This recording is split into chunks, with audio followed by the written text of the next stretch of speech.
Baruch atah Adonai Eloheinu melech haolam asher kitshanu b'mitzvotav v'divrei Torah. To be engaged in the study of Torah. Okay, so we're going to have a lot of discussion. I don't know how far we'll get in this Parsha because it's really complex and it's pretty interesting, but I'm just going to start with the first verse. And I'm not even going to put it up. I'm just going to read it to you because it's 5 words or 6 words. In Hebrew, Vayidaber Adonai el Moshe Behar Sinai lemor.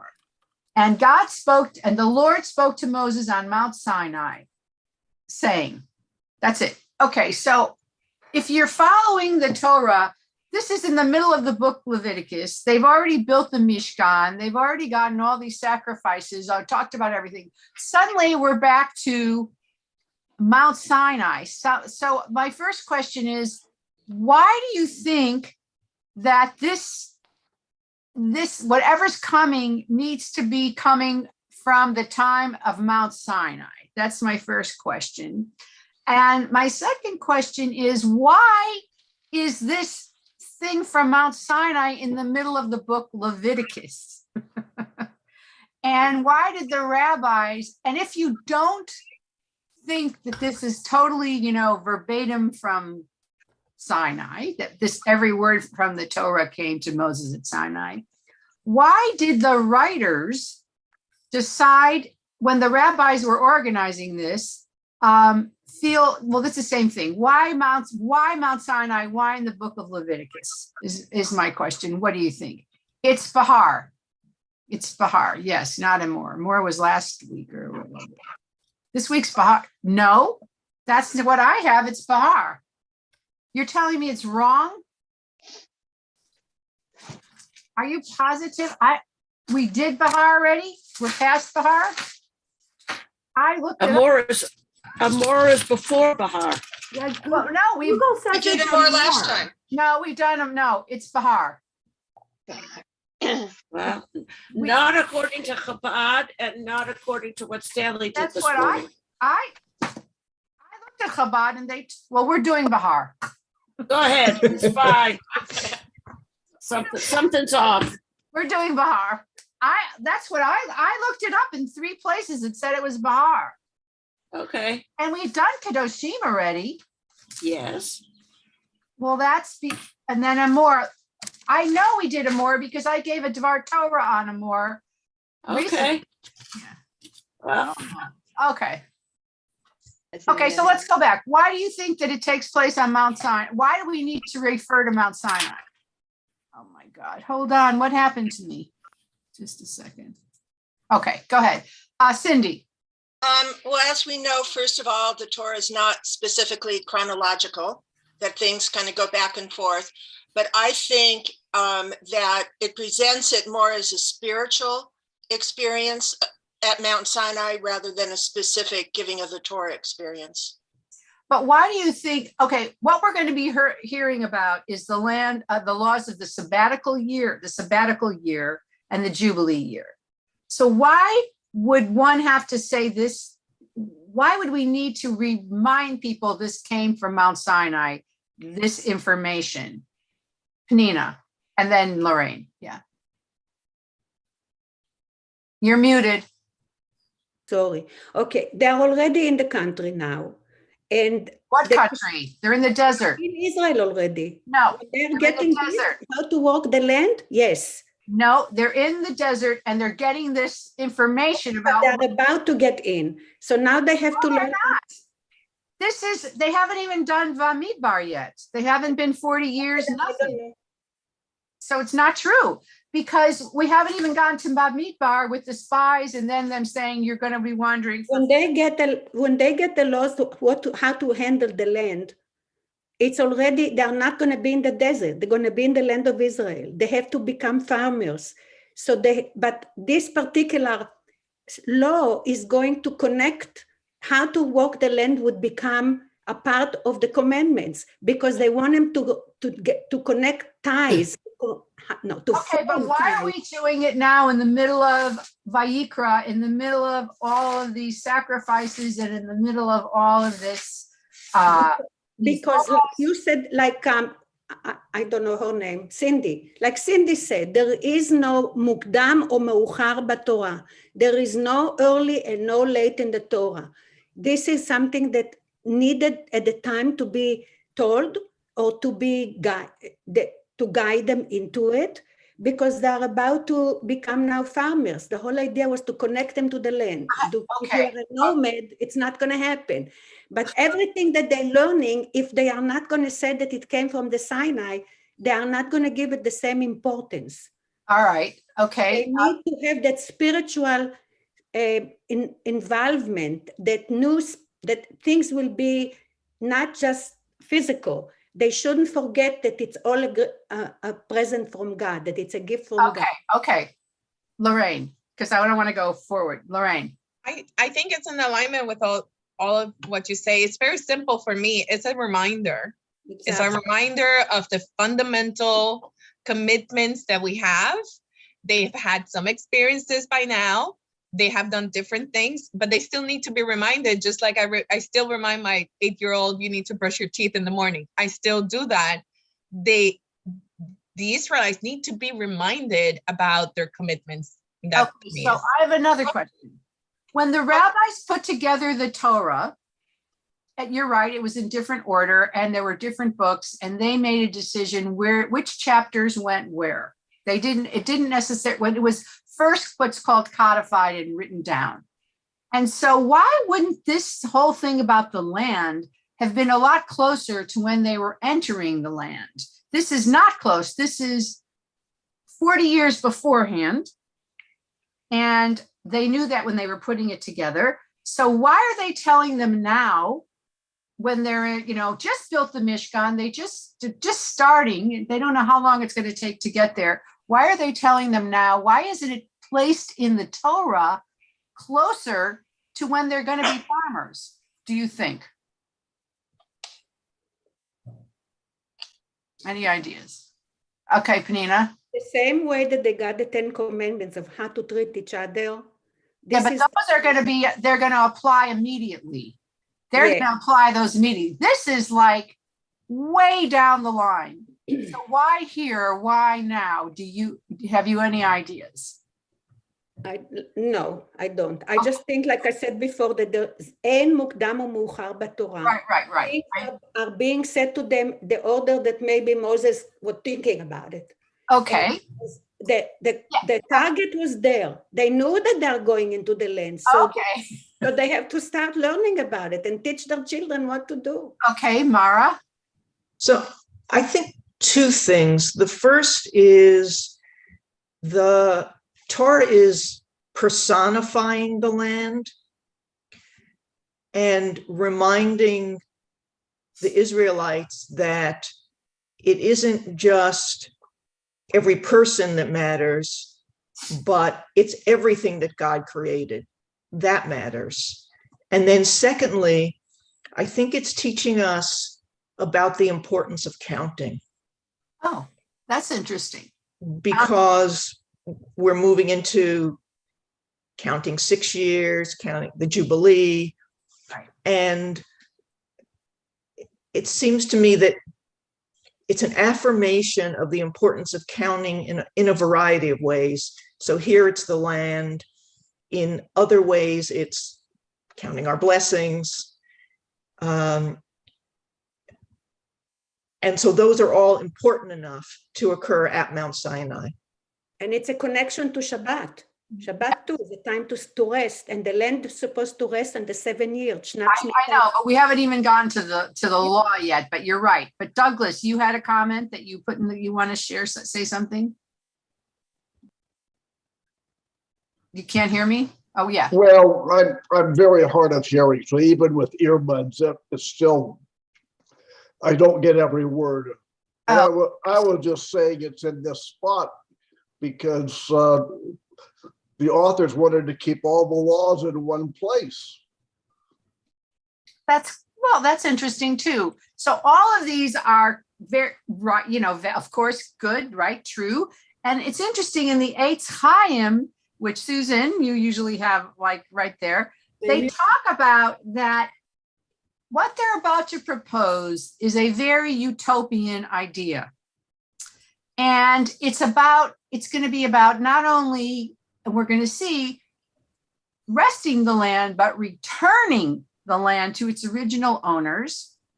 And it's much easier to accept this, according to this commentary, when you don't have any land yet.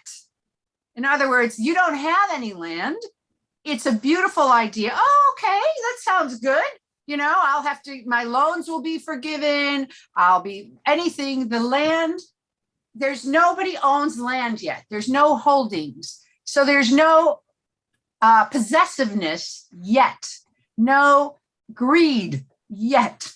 It's all a beautiful theoretical idea, and they're presenting it now to start thinking about it, as opposed to saying, wait a minute, I have to do this, but I worked so hard on my land for 6 years, blah, blah, blah. It's before the fact. So that was a suggestion, a commentary, that's how they're presenting this very beautiful idea. We don't really know how often they followed it, because one of the rabbis says the reason the temple was destroyed and then we didn't return for 70 years because we missed 70 Yovels. 70. We didn't do it for 70 years, 70 times. We didn't do the sabbatical. So that's why we were exiled for 70 years before we returned, saying that this was, it's a beautiful idea, and it's the only one anywhere. This idea of loans being canceled, it's an idyllic society that God is proposing. And so that's why one suggestion is why we do it. It's now. Yes. I thought this was a very, okay. When you asked this question, I thought, I don't know. I have no idea. But then thinking about it, that in a way, it's also saying the land is going to be a gift from God, and the preciousness of it. So it's all, can't wait till I get, my new teddy bear, whatever it's, look forward to it. But then it's also about sharing, which they could still be doing in the desert, in terms of sharing their food, and then concern for the poor. Now, there's no poor now. There's no poor in the desert, but there may be poor in terms of people. Some may be disabled, some may have other things. It's concern for those that have less, probably in even personal than you do. So I think it has some sympathy in there too, inculcating that early on. Right, but Kedoshim really talks about treating each other. These mitzvot can only be done in the land of Israel. Yes. You can't do it anywhere else. You have to be in Israel to do it. They're going to be getting this gift, and now and we're going to see now what God's going to say. But just from this very beginning, saying it, this is coming from Sinai, and we know when we say from Sinai, it's like in stone. It's really important. It has a lot of weight to it when we say it's from Sinai. And so that's what he's saying. Okay, so there's this, pay attention, people, to this. This is the way we are going to live. This is how we are going to live. We're going to live a very holy, humane, we're going to have a very holy, humane country, which we know, does that exist in the world, a holy, humane country? I mean, a whole country on laws of being humane. So I just want to go now to the first 7 verses so we can just look at what he's saying. So where is it? Here it is. Okay. So who would like to read the first 7? Somebody. Lorraine, why don't you read? I'm sorry, Rabbi, I'm eating right now. Can you call someone else? Oh, thank sure. You. Okay, Mara. The Lord said to Moses on Mount Sinai, Speak to the Israelites and say to them, when you enter the land that I am going to give you, the land itself must observe a Sabbath to the Lord. For 6 years sow your fields, and for 6 years prune your vineyards and gather their crops. But in the 7th year, the land is to have a Sabbath of rest, a Sabbath to the Lord. Do not sow your fields or prune your vineyards. Do not reap what grows of itself or harvest the grapes of your untended vines. The land is to have a year of rest. Whatever the land yields during the Sabbath year will be food for you, for yourself, your manservant and maidservant, and the hired worker and temporary resident who live among you, as well as for your livestock and the wild animals in your land. Whatever the land produces may be eaten. Wow. Okay. So what's the situation? What basically are they being told to do? How are they supposed to live for that every 7th year? What's the setup that you understand from this? What's the setup? You don't plant it. You don't Plant. Right. You cannot plant on that year. But now I want to tell you that they found something else to do, which it's not to plant anything. They are switching the crops every year, so they wouldn't have to put the land to rest for its 7th year. This is something that they're doing now. Well, okay. I don't think that's but kind it's of like, yeah. to me, that's like, no. Yeah, but as far as the debt, that stayed. Okay, so it says not only are you not allowed to plant, but I mean, who can go to your fields? What's the year like? You leave the corners to the poor. Wait, it doesn't say that. What does it say? Somebody else, you just read it. What does it say? Risa, what does it say? It says that you can only plant what you're going to eat. It means that you can't plant anything for sale. And it's very strictly followed in Israel today, because we were just at a cousin's farm who plants pitaya, which is dragon fruit. And the rabbis come and check what he's planted, and it has to have been planted before the year began. And he has to be very careful about what he prunes and what he does with his crops during this time. Can anybody come and eat from it? No one's coming to eat from it. Anyone can come and eat from your land on this year. That's anything that's produced that's not been planted by you. But you're not even allowed to use it says anything growing in your land. Anything growing in your land wild by itself. Yes. You may eat whatever the land during will produce. Right. Everybody can come in your land and eat off the land. Anything. Right. But not if you planted it that year. But you're not allowed to plant that year. That's right. So it's wild growth. Okay, it says you can't reap. You can take for yourself. So anyone can come and eat. Animals can come and eat. So you're not planting. You're farmers. You're not planting. You're eating. You're going out to the fields. You're taking your food in. What else are you doing? Oh, Lorraine. I just wanted to say that when I read this, it really was very impactful for me. It gave me a sense of, even today, how every year you read it and then something will be elucidated differently than the year before. But this year I was thinking, this resonates so much to me as to environmental accountability and being responsible and balanced on the way in which you are utilizing the resources of the land. While it's specific to farming, I think that's because that's what was being done at the time, but it can be applied to so many other uses of the land.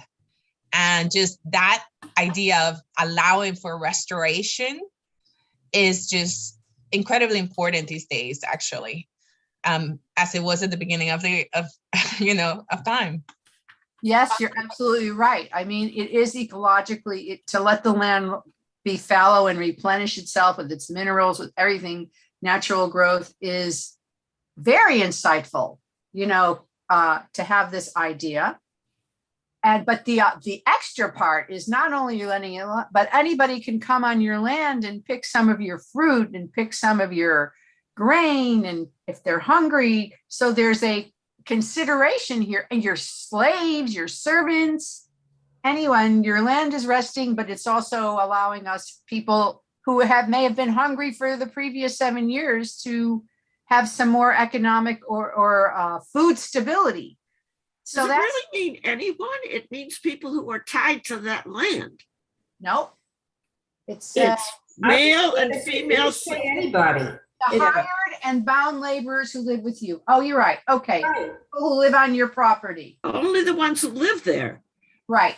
The people who have worked the land in the past. Okay. Yes. And it's the Jubilee where it changed. It's the Jubilee. Okay. That's So the- this time, all of your household is going to eat well. Okay. Right. Now, here's the question.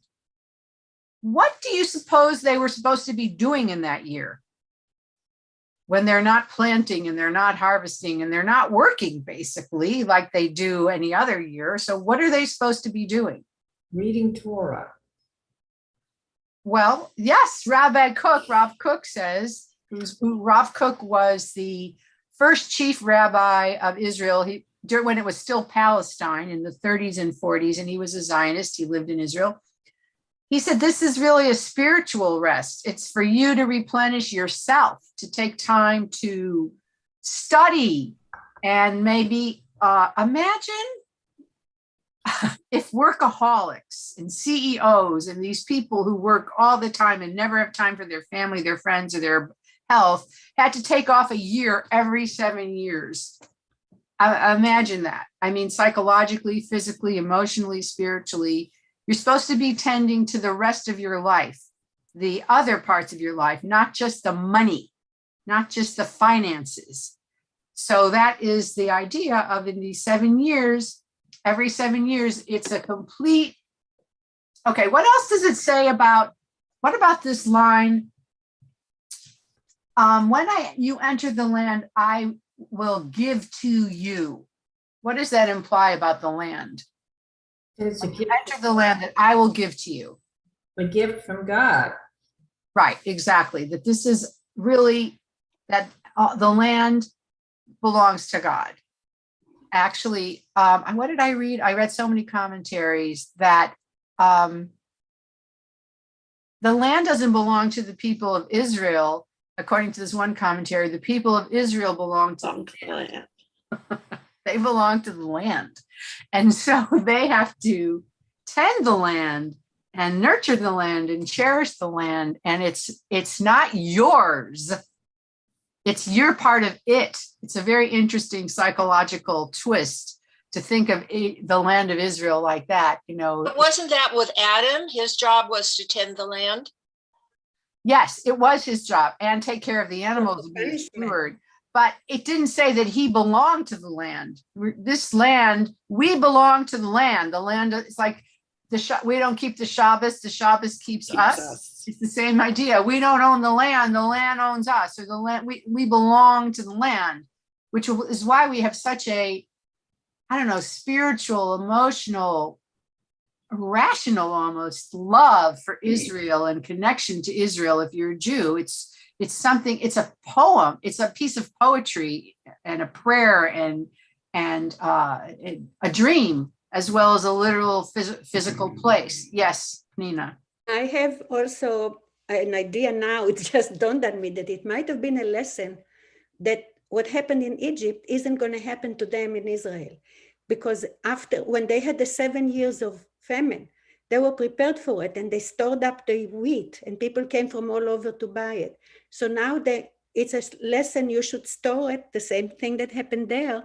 If you're not going to be prepared, then it's going to happen what happened in Egypt, which started the whole business with the famine. That's interesting that you could be also preparing for the coming. Yeah, that it's a good idea to store and a good idea to take care of the land, so you won't have 7 years like this of bad. Yes, 7 is a very mystical number. Yeah. Any other thoughts or comments on any of this? Okay. so let's continue.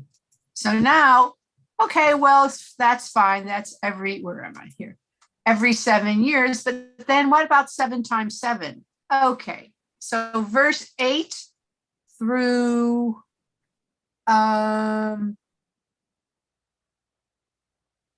okay, 8 through 14. Who would like to read? I'll read. Okay. Count off 7 Sabbaths of years, 7 times 7 years, so that the 7 Sabbaths of years amount to a period of 49 years. Then have trumpets sound everywhere on the 10th day of the 7th month. On the Day of Atonement, sound the trumpet throughout your land. Consecrate the 50th year and proclaim liberty throughout the land to all its inhabitants. It shall be a jubilee for you. Each one of you is to return to his family property and each to his own clan. Okay, does anybody know why I underlined proclaim liberty throughout the land? Isn't that on Liberty Bell. Liberty Bell? Liberty Bell, exactly. It's on the Liberty. Philadelphia? Yeah. Okay, keep going, Susan. The 50th year shall be a jubilee for you. Do not sow and do not reap what grows of itself, or harvest the untended vines. Do not take advantage of, for it's a jubilee and it is to be holy for you. Eat only what is taken directly from the fields. In this year of jubilee, everyone is to return to his own property. Okay, so there's this idea now. How is the Jubilee? There's a lot of laws that are going to change, but what's going to happen in the Jubilee year? In the Jubilee year, any person, okay, so we have to look at what poverty was like in the land of Israel. When you became in debt, well, you know, there's a comparison today when that's how people become homeless. No, you get in debt, you lose your job. So in that case, you would say you have a bad year, you have bad crops, you take out loans, you can't repay your loans, you're in terrible debt. Here we have people who can't repay their loans and things are repossessed. Your car, you get evicted, you become homeless. You have no place to live. In those times, when people were at that dire position, they sold themselves as indentured servants. You had your body and you would sell yourself to be an indentured servant. And then you would, and so we learn the indentured servants, actually, I believe we're going to look farther, are freed at the 7th year. They are freed at the 7th year. But the 50th year, it says anyone who's ancient, you know, when they all came into the land, everybody was assigned a portion. An inheritance. They're saying every 50 years, you get to reclaim your original inheritance of the land. So let's say your family owned this whole farm and now somebody else owns it. It goes back to the original owner. So there's a rebalancing and kind of an evening out to kind of try to obliterate dire poverty in the country. Just imagine if homeless people, even if every 50 years they got their homes back and their jobs back. You know what I mean? What kind of a society would that be? Though the people who owned them would not be happy. And yes, I was going to say, what provisions are for them? They may have bought the land and then, legally or whatever. Well, I think there's some laws about that. Let's take a look. But I think the idea, and this is like, again, an idyllic idea that everybody would go back to being equal. There wouldn't be the obscenely rich and the horribly poor. It wouldn't exist. They would start over. And then, obviously the people who are very wealthy are not going to be happy about it.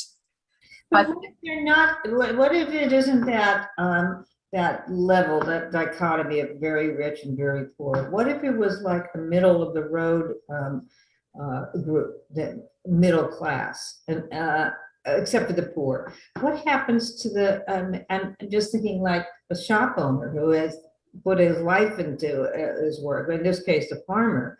And then but he would get his land back. He would have his land. This was, this is, I'm telling you, an ideal utopian vision.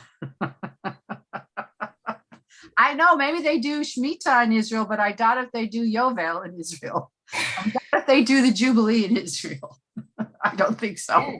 I mean, forgetting just the very rich, the obscenely rich and the obscenely poor, there are those in the middle. And then what happens to them? Well, okay, I think let's take a look at this because Yeah. I think there's something about buying land too. Let me take a look. Oh, good. Let's look at this here.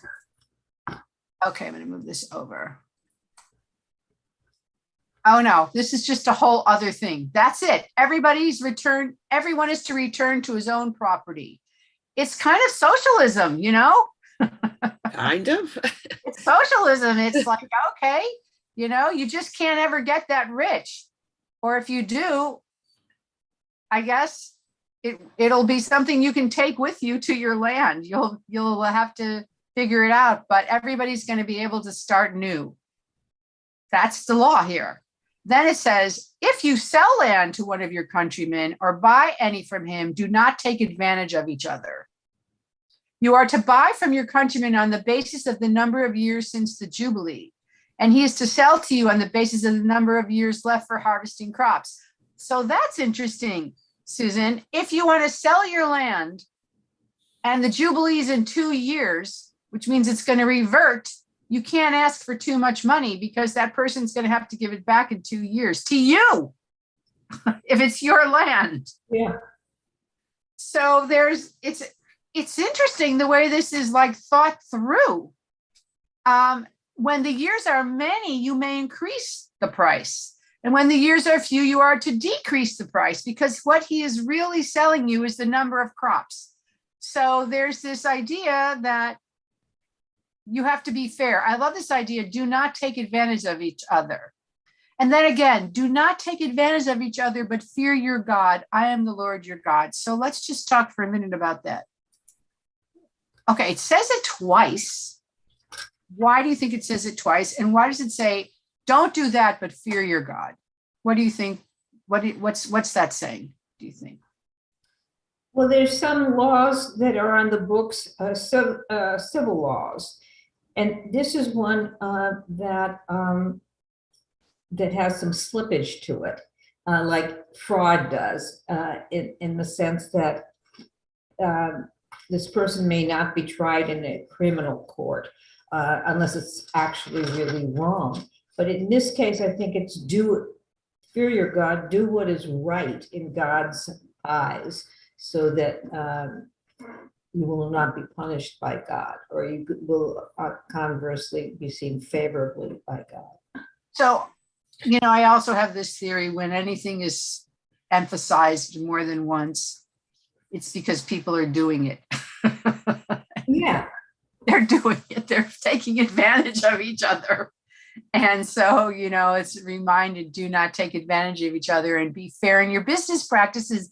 And as we know, according to the Talmud, the first question you're going to be asked when you die and go to Olam Haba, the next world, by the interrogating angel or God, it's not clear who's asking these questions, is, were you honest in your business practices? That's the number one question you're going to be asked, which shows you that it's a challenge as humans not to want to take advantage.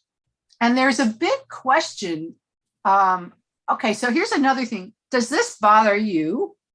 It says your countrymen, meaning your fellow Jews. Israelite. Your fellow Israelites. It doesn't say anything about taking advantage of non-Jews. And further down, it says, you can have slaves into perpetuity if they're not Jewish, but you don't charge interest to Jews, but you can charge interest to non-Jews. So what do we think about that? Is there any justification for that? Or, looking at it through our modern eyes, does that? There is if non-Jews have different laws themselves. What do you mean? Well, if non-Jews charge more interest, let's say, or non-Jews have different kinds of systems, in terms of the charging interest. Well, actually, it says do not charge interest to your countrymen. And the Christians just read that as applying to themselves. And that's why they forced Jews to become moneylenders. Because Jews, they said, well, we'll borrow from Jews because we can't charge interest, to each other. So we'll borrow from Jews. And then Jews, I guess, because of these laws said, okay, well, I can charge interest to them. On the other hand, I don't know if you're aware of this, but many times like kings of countries would, borrow huge amounts of money at interest. And then when it came time to pay it back, they would just exile the Jews out of the country. Right. That happened a lot. They would kick them out in England and France, in other countries, Germany, they would just say, okay, we're expelling all the Jews, and then they wouldn't have to pay back the loan, forget the interest or whatever. That's what happened in Spain. In Spain too, yes. Well, that was also a religion. Well, I don't know. Was it a religious veneer, or was it really the religion that made them do it? But okay. So, but how do you feel today about that? About, you could charge interest, or you could take advantage of non-Jews, but you can't take advantage of Jews. I remember actually when I was in Italy years ago, I had been in Israel, I went to Italy, and I was wearing a Jewish star. And in Rome, I went to like the outdoor market, and a huge amount of the merchants were Jewish. And when they saw my Jewish star, they would go, shalom, shalom, or whatever. And they say, for you, no, the cut in half price, whatever. They would give me like deals because I was a Jew, which is kind of this idea as well.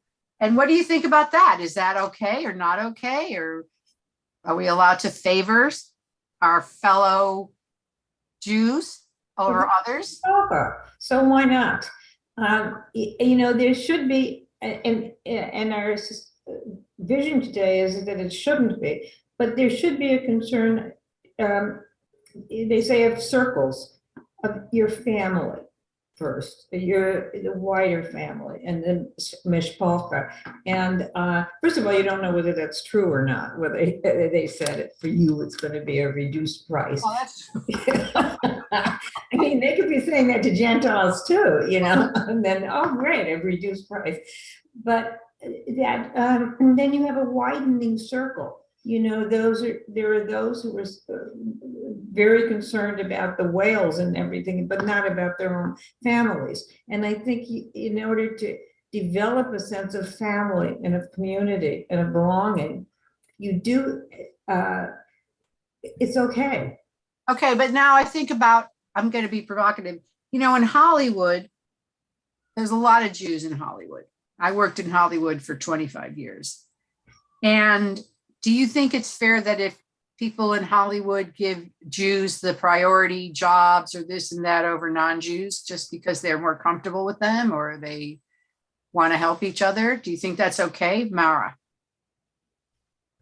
Well, I would go back to, we're told in a court case that we cannot favor either the wealthy or the poor. And I think that overall is a guidance for us in how to behave. So the notion of treating others differently, I don't think really has credence in Judaism. And not to be political, or to be political, I think, for instance, in the case that we're all awaiting with Roe versus Wade, that again, it's, to me, a fundamental question of, can you make laws for the entire land that do not recognize the beliefs of all the people in the land? Right. So it's a similar kind of issue. Oh, well, but you're saying can you make a law based on a religious belief, really, is what you're saying. Correct. One religious belief versus other religious beliefs. Correct. So this is saying, can you, because it says don't take advantage of your countrymen, not everybody, though it does say remember the stranger, and it says love your neighbor as yourself. There's many, many places. So, there's many ways psychologically you could say, yeah, you're worse to your family or your each other than you are to other, strangers. I mean, who knows what's really going on there, but don't, or in our society, and we can't control the world, but in our little country, our society that we're creating, do not take advantage of each other, do not charge interest to each other, do not, oppress. And we're not really thinking about the world because that's unrealistic. If you can start here, it's a very good place to be. And then we'll see. One more thing, Miriam. I also read, and then I'm going to give it to you, that some of this mentality came from the fact that there were more onerous laws on Jews historically in societies. So it's like you have to pay a double tax. You have to, live in a certain place. And so some Jews would learn how to not pay the tax or not, be oppressed. They would find a way around it. It was a way of starting to think of a way around it. I mean, I know that in Iraq during World War I, they were conscripting Jewish boys first to send to the front. And so families were either dressing their sons as girls, or they were immediately sending them out of the country as fast as possible because felt like they were being oppressed. So it's complex. Exactly. Miriam. Yes, I don't want to get off the point. I'll just take a moment. But what Mara said resonated so much with me, and it's so imminent and so current that I feel I have to just share my thoughts with you for a moment. These 5 Nazi injustices, I call them injustices, of the Supreme Court are absolutely anti-freedom of religion. And I would like to see protesters jump on this a lot, apart from what they're doing, which is beyond despicable. It's so like they personally hate women for some reason. I don't know. I'm not going there. I'm going here. As a Jewish woman, why can't they say to these 5 injustices, listen, America might have a lot of flaws, but it's known for freedom of religion. Anybody in this country can practice whatever religion that they want. And you are my practicing my Judaism. Why? Because you are taking your religious beliefs and telling me that my rabbis and doctors together cannot tell me, or who has God forbid, a 14-year-old daughter who's pregnant, you are telling me she must have that child of the man she was raped by. She must bring up and love that child, which will be a very, very emotionally difficult thing to do. Instead of my Judaism, which says that if a woman will be so emotionally harmed by her pregnancy that she is allowed not to carry out her pregnancy just as much as though it were a physical defect, and doctors were telling her that she must not have this pregnancy because it will harm her physically. It's the same thing. Why are you telling me, a Jewish woman, how I can run my religion from yours because you're so anti my religion? And I'm not going to disagree with you. Penina. Going back to the laws that are given now. And the thing is that I think, again, they just came out of Egypt where they were slaves there. The Jews were the slaves there. And this is something that It's like the opposite. They're telling them what will freedom be for them, that the Jews are going to be free to own land. They are going to be able to, as long as they keep it the right way, they're going to be connected to them. They're going to stay in society. So it's like, it's what the Egyptians didn't do. They slaved the Jews. So the first thing that they're telling them, take care of your own. Do that, and you should be a part of this land. So you should be able to stay there and become a nation under land, and then worry about the other people. Make sure that you take care of yourself, because that's what the Egyptians didn't do. That's always a comparison of something that happened from experience. I think that's good. Thank you. Okay, let's go on. Okay. Share screen. Share screen. Hello. Wait, hold on a minute. Just a second. I'm doing this one. Okay, here we go. All right. And then I love this. It says, follow my decrees and be careful to obey my laws, and you will live safely in the land. Then the land will yield its fruit, and you will eat your fill and live there in safety. You may ask, what will we eat in the 7th year if we do not plant or harvest our crops? I will send you such a blessing in the 6th year that the land will yield enough for 3 years. While you plant during the 8th year, you will eat from the old crop and will continue to eat from it until the harvest of the 9th year comes in. And so that's the first saying. So, okay, we'll talk about that, but let's go a little further. The land must not be sold permanently because the land is mine, and you are but aliens and my tenants. Throughout the country that you hold as a possession, you must provide for the redemption of the land. Okay, so what does that mean? First of all, could you live like that? Don't work, don't worry. I'll take care. God will take care of you. You don't have to work for a whole year. Could you do that, Lorraine? They were already doing it, but they had the manna coming in portions, so they had already witnessed that type of caring. Okay, but could you do it?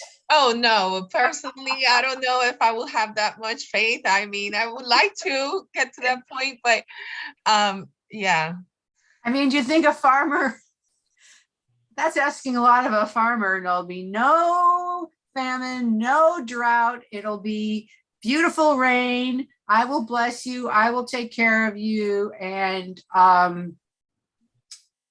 you don't, and not only that, from the 6th year, you'll have enough for the 8th year, because don't forget, if you haven't planted in the 7th year, you need something for the 8th year until you can do that. So it's 2 years. So could anybody live like that? Do you think? Could you have that kind of faith, or in God? Could you? Could anyone? Oh, Penina, you could. Okay, there is a month on the Jewish calendar today, which we brought from Babylonia.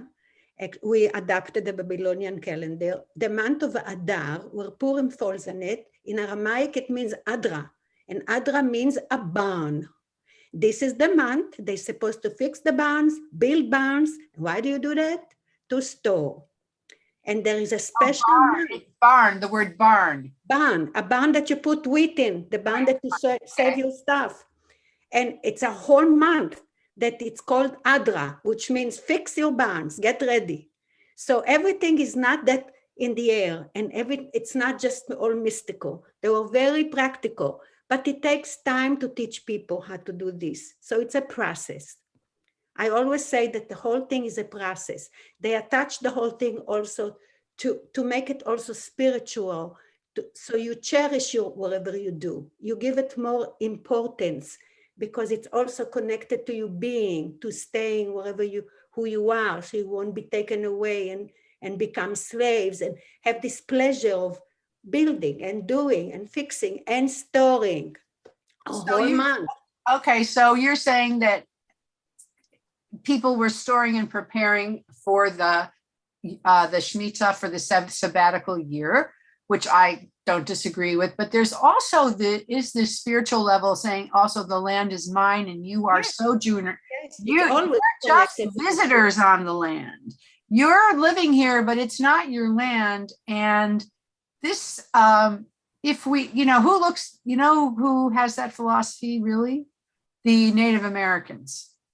They have that philosophy about the earth. It's not theirs. It belongs to the spirits, or it's the earth is its own thing. And they couldn't understand selling land. And when the Europeans came and bought the land or took the land, it was like not their understanding. This all was given as a gift and to be cherished, but you can't own it. That's a completely different mentality.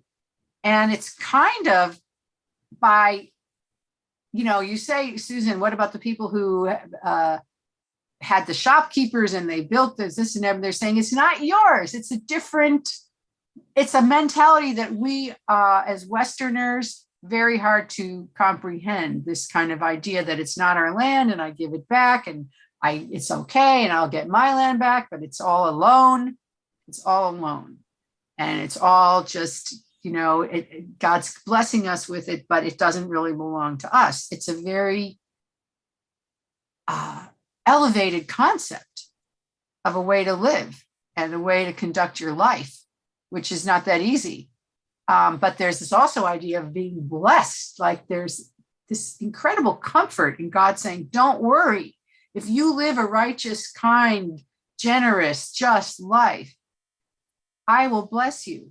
And perhaps in modern terms, if we do live a generous, kind, just life, we do feel blessed because things come to us, different, not necessarily material things, but love and respect and many good things often come to us. I mean, I'm saying this and I'm thinking about the Ukraine, where innocent people were suddenly just attacked and bombed and killed.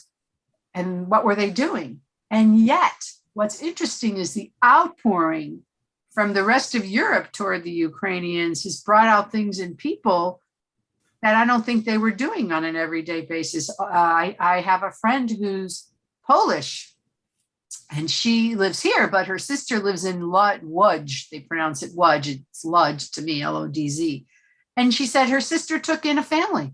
She took in a Ukrainian family to come and live with her. And this is not, these are not like, such philanthropic people, but they're suddenly moved to elevate the way they're living their lives.